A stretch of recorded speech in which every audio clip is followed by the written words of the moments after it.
Hello friends, welcome back to my YouTube channel. তো আজকে আমরা এই ভিডিওতে ক্লাস 7-এর থার্ড ইউনিট টেস্ট 2025-এর একটি বাংলা প্রশ্নপত্র হাতে পেয়েছি এবং আমাদের সাজেশান থেকে পশ্চিমবাংলার প্রায় প্রতিটি স্কুলে প্রশ্ন কিন্তু কমন এসেছে। চাইলে তোমরা আমাদের সাজেশান ভিডিওগুলি দেখে আসতে পারো। সো এখন আমরা এই প্রশ্নপত্রটি সমাধান করব, তোমাদের কিছুটা হলেও উপকারে আসতে পারে, তাই ভিডিওটি তোমরা শুরু থেকে শেষ পর্যন্ত দেখতে থাকো। তো এখানকার প্রথম প্রশ্ন দেখো, চন্দননগর থেকে পালিয়ে ননিবালা দেবী যান, এখানে সঠিক উত্তরটি হবে পেশোয়ারে। পরের প্রশ্ন দেখো, অভিনয়ের সময় পটলবাবুর হাতে ছিল, সঠিক উত্তরটি হবে যুগান্তর পত্রিকা। ঠিক আছে। পরের প্রশ্ন, তিব্বতীদের প্রধান ব্যবসা, সঠিক উত্তরটি হবে পশমের। পরের প্রশ্ন দেখো, টাউন স্কুলের ক্যাপ্টেনের নাম ছিল, সঠিক উত্তরটি হবে গিরিন। পরের প্রশ্ন লক্ষ্য করো, কবিতার চিত্রকে, এখানে সঠিক উত্তরটি হবে মহামানবের সাগর তীরে জাগ্রত হতে বলেছেন। পরের প্রশ্ন লক্ষ্য করো, কবি শিশুদের ঘরে ফেরার তুলনা করেছেন, সঠিক উত্তরটি হবে পাখির শাড়ির সঙ্গে। পরের প্রশ্ন, আগে সুশীলা স্ত্রীলোককে, এখানে সঠিক উত্তরটি হবে লক্ষ্মী বলা হতো। পরের প্রশ্ন দেখো, যে বিভক্তি চিহ্ন যে কোনো কারকের সঙ্গে প্রযুক্ত হতে পারে তাকে বলে, সঠিক উত্তরটি হবে তির্যক বিভক্তি। পরের প্রশ্ন, যার স্বামী বিদেশে থাকে, এক কথায় প্রকাশ করলে হবে, সঠিক উত্তরটি এখানে হবে প্রসিত ভর্তিকা। পরের প্রশ্ন, নিচের কোনটি তদ্ধিত প্রত্যয় নয়, সঠিক উত্তরটি হবে ঘং। চলে যাচ্ছি পরের পাতায়। দেখো, অন্যের দ্বারা অনুপ্রাণিত বা চালিত হয়ে যে কাজ করে তা হলো, এখানে সঠিক উত্তরটি হবে প্রযোজ্য কর্তা। এবারে দেখো, দুয়ে দাগে প্রথম প্রশ্ন তোমাদের রয়েছে, পুলিশ কোন অভিযোগে দুগড়িওয়ালা দেবীকে গ্রেফতার করে? তো এর উত্তরটা একটু বড় হবে, আমি মুখে বলে দিচ্ছি, তোমরা একটু শুনে নাও। 1917 সালে পুলিশ দুগড়িওয়ালা দেবীর বাড়ি ঘিরে ফেলে এবং তার বাড়ি থেকে 7টি মশার পিস্তল পায়। অস্ত্র রাখার অভিযোগে পুলিশ দুগড়িওয়ালা দেবীকে গ্রেফতার করে। পরের প্রশ্ন, ভান কোথায় আশ্রয় নিয়েছিল? উত্তর, আলসের তলায় ভান আশ্রয় নিয়েছিল। পরের প্রশ্ন দেখো, কোন তিনজন খেলোয়াড়ের উপর টাউন স্কুলের ভরসা ছিল? উত্তরটি হয়ে যাবে টনু, গিরিন এবং সমরেশের উপর। পরের প্রশ্ন দেখো, থিয়েটারে পটলবাবুর প্রথম পাঠ কী ছিল? উত্তর, মৃত সৈনিকের পাঠ ছিল। পরের প্রশ্ন, ভারত ভূমিকে পূর্ণ তীর্থ কে বলেছেন? উত্তর হবে রবীন্দ্রনাথ ঠাকুর। তার কারণ, অসংখ্য মহামানবের জন্মস্থান হওয়ায় এই ভারত ভূমিকে তিনি পূর্ণ তীর্থ বলেছেন। পরের প্রশ্ন দেখো, সূর্য ডুবে যাওয়ায় কথকরা দুচ্ছাই বলেছে কেন?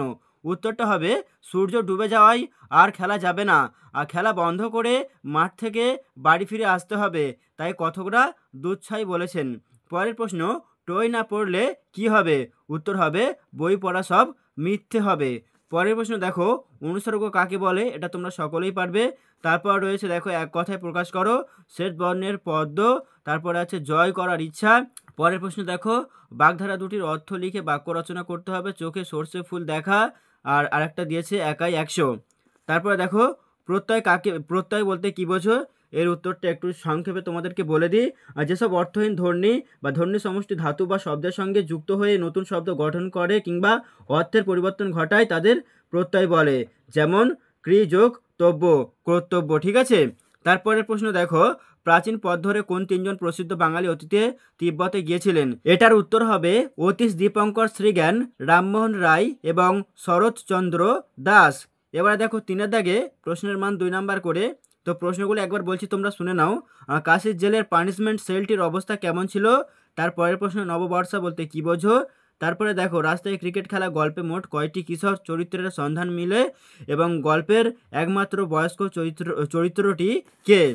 তারপরের প্রশ্ন এখানে দিয়েছে, দেখো আমাদের সাজেশন থেকে এসছে, রেসো আমি তোমাকে প্রমাণ করে দিচ্ছি নরহরি কার কাছে কি প্রমাণ করে দিতে চেয়েছিল।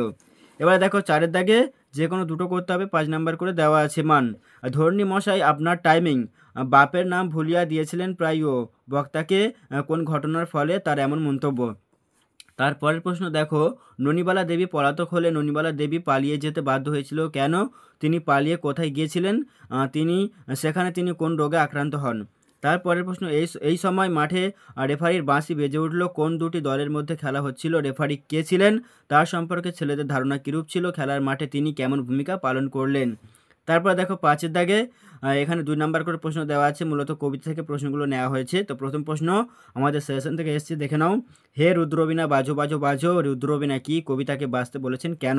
তারপরে দেখো কতকরা কেন বলছে তাদের নিজের মন খারাপের গর্তে ফিরতে হবে। তারপরে রয়েছে বইয়ের মাঝে লুকিয়ে থাকে টই, সে কোনো বইয়ের মাঝে টই কীভাবে লুকিয়ে থাকে, কবিতার মূল ভাবটি সংক্ষেপে নিজের ভাষায় বিবৃত করো।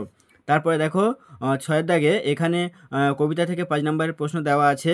প্রথম প্রশ্ন, মার অভিষেকে এসো এসো এসো তরা, কবি কাদের ব্যাকুল আহ্বান জানিয়েছেন, কোন মায়ের কথা বলেছে, এ কোন অভিষেক, সে অভিষেক কিভাবে সম্পন্ন ও সার্থক হবে। তারপরে দেখো দিন ফুরলো কবিতার কবির মূল বক্তব্যটি নিজের ভাষায় লেখো। এটা আমাদের সাজেশন থেকে এসছে, এই প্রশ্নটিও এসছে এবং উপরের প্রশ্নটিও কিন্তু এসছে। তারপরে দিয়েছে দেখো বইয়ের মাঝে লুকিয়ে আছে টই, সে কোনো বইয়ের মাঝে টই কিভাবে লুকিয়ে থাকে, কবিতার মূল ভাবটি নিজের ভাষায় বিবৃত করো।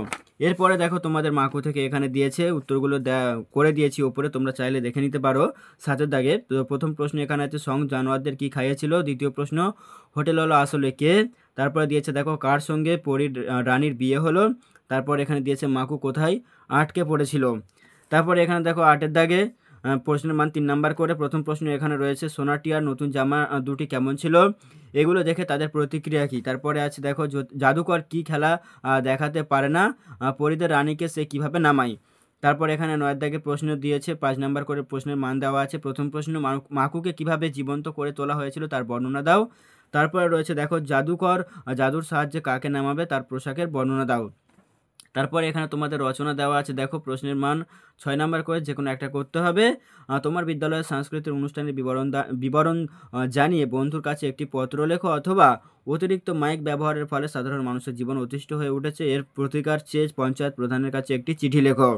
তারপরে দেখো প্রশ্নের মান 1 নাম্বার করে, প্রথমে আছে কারক বিভক্তি নির্ণয় করতে হবে, যে কোনো দুটো। তো প্রথমে এখানে আছে আমার মনের মধ্যে গান জেগে ওঠে।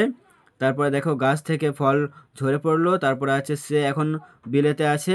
এবং 11 দাগে দিয়েছে দেখো নিচের বাগধারাগুলির অর্থ লিখে বাক্য রচনা করতে হবে, যে কোনো দুটো। প্রথমে আছে এঁচড়ে পাকা, তারপর আছে শাক দিয়ে মাছ ঢাকা, তারপর আছে রাঘব বোয়াল। তো ভিডিওটি এইটুকুই। যদি ভিডিওটা ভালো লাগে অবশ্যই একটা লাইক করে দাও, চ্যানেল নতুন হলে অবশ্যই সাবস্ক্রাইব করে আমাদের পাশে থেকে। ধন্যবাদ।